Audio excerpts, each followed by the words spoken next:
when you look out at the stars at night, it's amazing what you can see. It's beautiful. But what's more amazing is what you can't see. Because what we know now is that around every star, or almost every star, there's a planet, or probably a few. So what this picture isn't showing you are all the planets that we know about out there in space. But when we think about planets, we tend to think of faraway things that are very different from our own. But here we are on a planet. And there are so many things that are amazing about Earth that we're searching far and wide to find things that are like that. And when we're searching, we're finding amazing things. But I want to tell you about an amazing thing here on Earth. And that is that every minute, 400 pounds of hydrogen and almost 7 pounds of helium escape from Earth into space. And this is gas that is going off and never coming back. So hydrogen, helium, and many other things make up what's known as the Earth's atmosphere. The atmosphere is just these gases that form a thin blue line that's seen here from the International Space Station, a photograph that some astronauts took. And this tenuous veneer around our planet is what allows life to flourish. It protects our planet from too many impacts from meteorites and the like.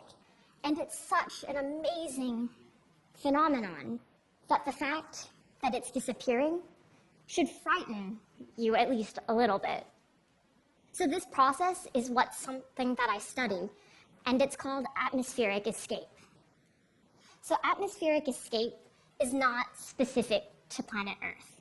It's part of what it means to be a planet, if you ask me, because planets, not just here on Earth, but throughout the universe, can undergo atmospheric escape.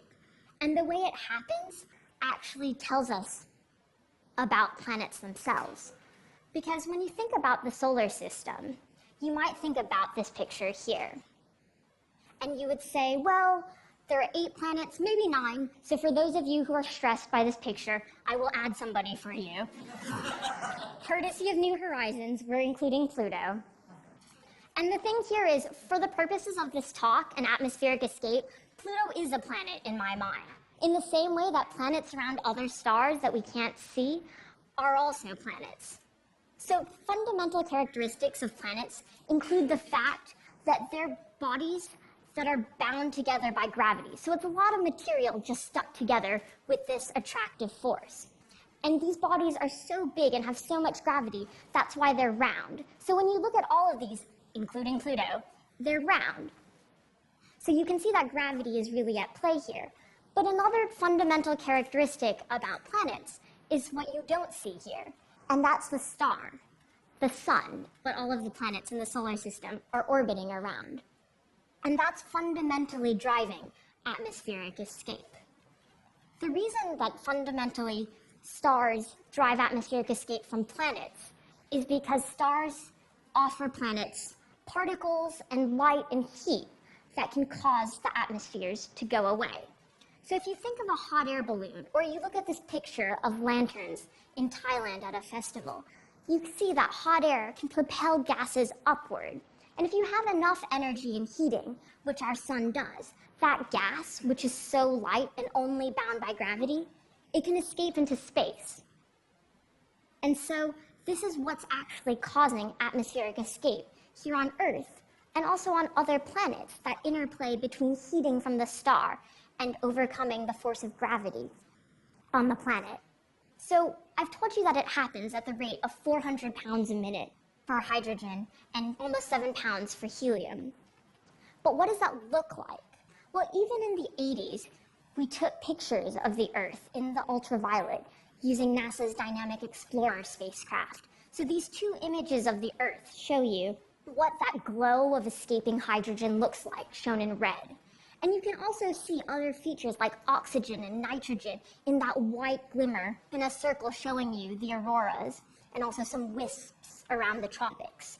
So these are pictures that conclusively show us that our atmosphere isn't just tightly bound to us here on Earth, but it's actually reaching out far into space, and at an alarming rate, I might add. But the Earth is not alone in undergoing atmospheric escape. Mars, our nearest neighbor, is much smaller than Earth, so it has much less gravity with which to hold on to its atmosphere. And so even though Mars has an atmosphere, we can see it's much thinner than the Earth's. Just look at the surface.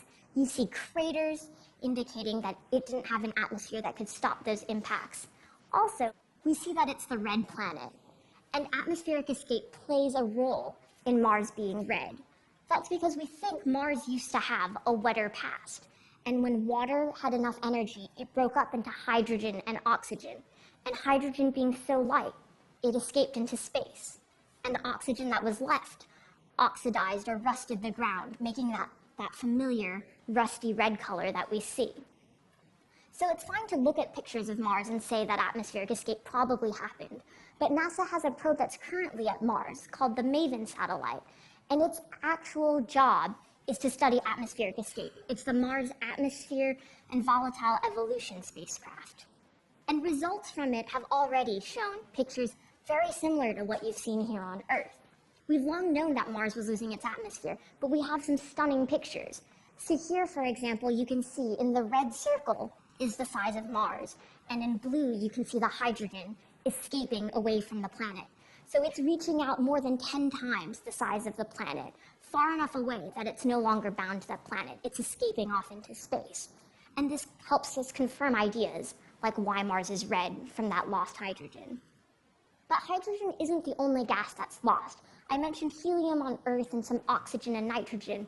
And from MAVEN, we can also look at the oxygen being lost from Mars. And you can see that because oxygen is heavier, it can't get as far as the hydrogen. But it's still escaping away from the planet. You don't see it all confined into that red circle. So the fact that we not only see atmospheric escape on our own planet, but we can study it elsewhere and send spacecraft allows us to learn about the past of planets, but also about planets in general and Earth's future. So one way we actually can learn about the future is by planets so far away that we can't see.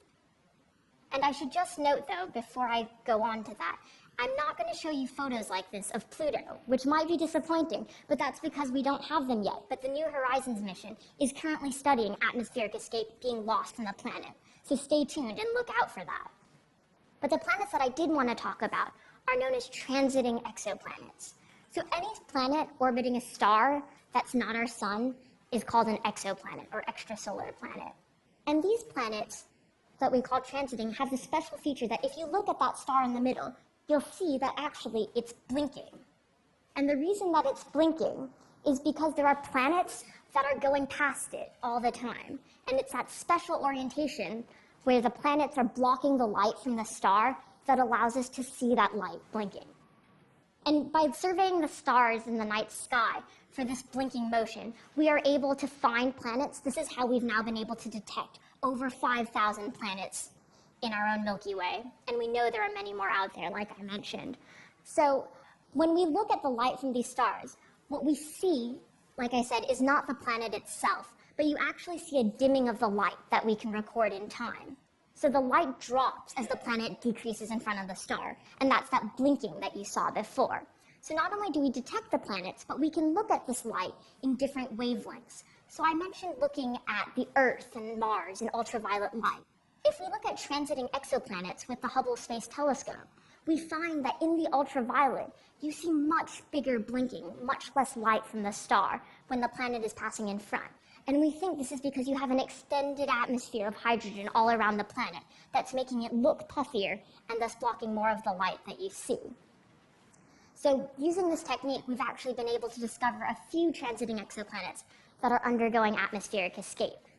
And these planets can be called hot Jupiters for some of the ones we found. And that's because they're gas planets like Jupiter, but they're so close to their star, about 100 times closer than Jupiter. And because there's all this lightweight gas that's ready to escape and all this heating from the star, you have completely catastrophic rates of atmospheric escape. So unlike our 400 pounds per minute of hydrogen being lost on Earth, for these planets, you're losing 1.3 billion pounds of hydrogen every minute. So you might think, well, does this make the planet cease to exist? And this is a question that people wondered when they looked at our solar system, because planets closer to the sun are rocky, and planets further away are bigger and more gaseous. Could you have started with something like Jupiter that was actually close to the sun and get rid of all of the gas in it? We now think that if you start with something like a hot Jupiter, you actually can't end up with Mercury or the Earth. But if you started with something smaller, it's possible that enough gas would have gotten away, that it would have significantly impacted it and left you with something very different than what you started with. So all of this sounds sort of general, and we might think about the solar system, but what does this have to do with us here on Earth?